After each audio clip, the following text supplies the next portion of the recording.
I remember the first time I saw Hulk Hogan walk down the aisle, yellow boots stomping, bandana stretched across his head, that stringy blonde hair, and the mustache. Oh man, that mustache.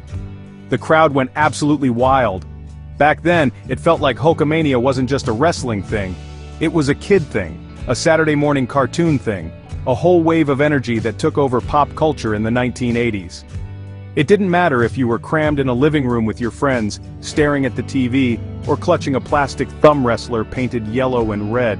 Hogan was everywhere. He was the air guitar champion, the larger-than-life hero. When he cupped his hand to his ear, daring the whole crowd to cheer louder, I felt like I was right there in the arena, part of something way bigger than myself. Those early days were a rush. Hogan battling legends like the Iron Sheik, Big John Studd, Nikolai Volkov, and Andre the Giant. Each match felt like the fate of the world hung in the balance. Was wrestling real? Was it fake? We'd argue about it at lunch, convinced we had it all figured out. But the truth was, none of that mattered when the bell rang and Hogan started hulking up. I still remember how it felt after his cameo as Thunderlips in Rocky III.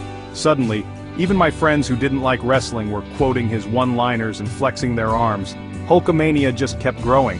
There were Saturday morning cartoons, action figures, t-shirts, lunchboxes, and more.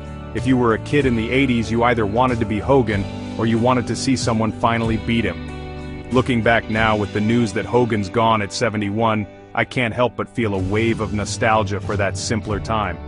Yeah, Hogan's later years were complicated and his legacy isn't without its shadows. But when I think of Hulkamania, I think of those moments when the music hit, the crowd exploded, and everything felt possible. He was more than just a wrestler. He was a symbol, a lightning rod for big dreams and wild imaginations.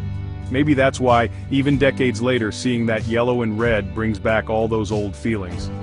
So here's to the early days of Hulkamania, the wild matches, the loud cheers, the endless debates, and that unbeatable feeling of being a kid, believing in heroes, even just for a few minutes on Saturday morning. Thanks for the memories, Hulkster.